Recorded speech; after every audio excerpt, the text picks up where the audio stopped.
நபி அய்யூப் அலைஹிஸ்ஸலாம்ங்க பலவாறு சோதிக்கப்பட்டாங்க. பொறுமையின் சிகரம் என்று அவங்க சொல்லலாம். அந்த நபிகிட்டேருந்து நம்ம பொறுமை என்று சொல்லக்கூடிய பல படிப்பினைகளை நம்ம கற்றுக்கொள்ளலாங்க. ரப்பி இன்னி மஸ்ஸனிய துர்ரு அன்த அர்ஹமுர் ராஹிமீன். யா அல்லாஹ் என்னை வந்து துன்பம் வந்து தொட்டு விட்டது.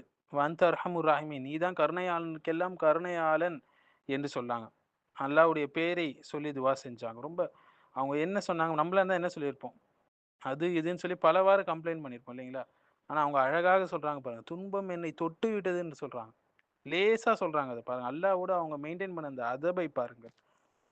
ஸோ இப்படிதாங்க நம்ம அல்லாஹ்வுடைய பெயர்கள், பண்புகளை கொண்டு ஒவ்வொரு சூழலிலும் வாழ்க்கையில நம்ம துவா செய்யணும். அப்படி செய்யக்கூடிய துவாவுக்கு பவர் அதிகம். அல்லாஹ் அதை உடனே ஏற்றுக்கொள்வான் இன்ஷா அல்லாஹ். ஸோ எந்தெந்த சூழல்ல எந்தெந்த பெயர்கள யூஸ் பண்ணி நம்ம துவா செய்யணும்னு தெரிஞ்சுக்கணுங்க. பலருக்கு வந்து என்னன்னா, அவங்க செல்ஃபோன்ல பார்க்கலாம். 100 கான்டாக்ட்ஸ் இருக்கும், 1000 கான்டாக்ட்ஸ் இருக்கும். எல்லாருடைய பெயர் தெரியும், எல்லாருடைய வேலை தெரியும், எல்லாருடைய கேரக்டர் தெரியும், எல்லாமே தெரியும். ஆனால் அல்லாஹ்வுடைய ஒரு 99 பெயர் கேட்டா தெரியாது. அதனுடைய விளக்கம் கேட்டால் தெரியாது.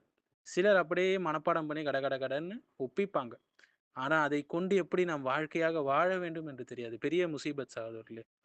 நபர்களுடைய பெயர்கள், பண்புகள் தெரியுது. அல்லாஹ்வுடைய பெயர்கள், படைத்தவனுடைய பெயர்கள், பண்புகள் தெரியலனா, ஸோ அல்லாஹ்வுடைய பெயர்கள அந்தந்த கரெக்ட்டான நம்ம வாழ்க்கையில சிச்சுவேஷன்ல யூஸ் பண்ணி துவா செஞ்சோன்னா, எப்படி அய்யூப் அலைஹிஸ்ஸலாம்க்கு அல்லாஹ் வந்து அதை ஏற்றுக்கொண்டானோ, நமக்கும் ஏற்றுக்கொண்டு அந்த துன்பத்திலிருந்து நமக்கு விடுதலை தருவான். ஃபார் எக்ஸாம்பிள் ஒருத்தவங்களுக்கு உடல்ல நோய் ஏற்பட்டுச்சு.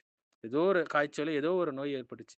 அப்ப அல்லாஹ்வுடைய பெயராகிய யா ஷாஃபி, யா அல்லாஹ் நீதான் ஷாஃபியாக இருக்கிறாய், குணப்படுத்தக்கூடியவனாக இருக்கிறாய் என்று சொல்லி துவா செய்யணும். எனக்கு முழுமையான ஷிஃபாவை கொடு என்று துவா செய்யணும். ஏதோ ஒரு பாவம் செஞ்சுட்டீங்களா? யா கஃபூர், யா தவ்வாப் இந்த பெயர்களை யூஸ் பண்ணி, அல்லாஹ் வந்து மன்னிப்பாளன் என்று சொல்லக்கூடிய பெயர்கள். இதை யூஸ் பண்ணி நம்ப துவா கேட்கணும். உங்களுக்கு ஏதோ ஒரு பிரச்சனையா, ஒரு ரிஸ்க்ல குறைபாடு ஏற்படுதா? வாழ்வாதாரத்தில வந்து ஒரு நெருக்கடி ஏற்படுதா? உங்களுக்கு பண வசதி தேவையா? யா ரஸ்ஸாக் வாழ்வாதாரத்தை வழங்கக்கூடியவனே என்று துவா செய்யுங்க.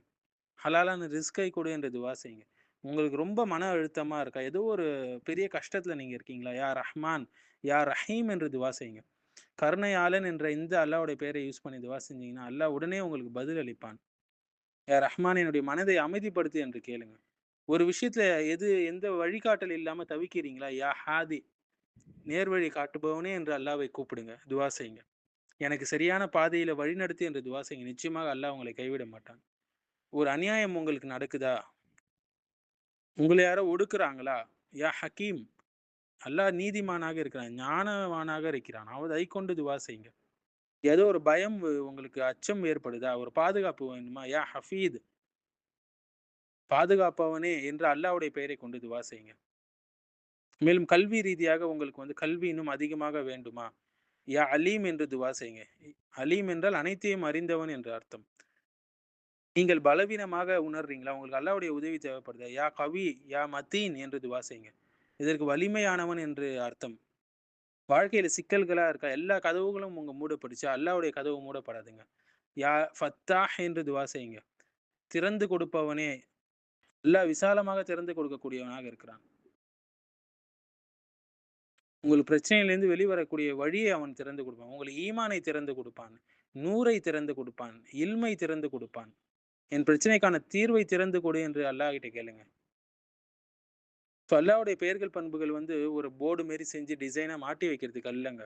அல்லாஹ்வுடைய பெயரை கொண்டு நம் வாழ்க்கையை வாழ வேண்டும். அதைக் கொண்டு துவா செய்ய வேண்டும். இந்த நேரங்கள்ல அதுக்கு சூட்டபிளான கரெக்ட்டான பெயரை நம்ம தெரிஞ்சு வச்சிருந்தா தான், அதைக் கொண்டு அல்லாஹ்விடம் துவா செஞ்சு அந்த பலனை உடனே பெற்றுக் கொள்ள முடியும்.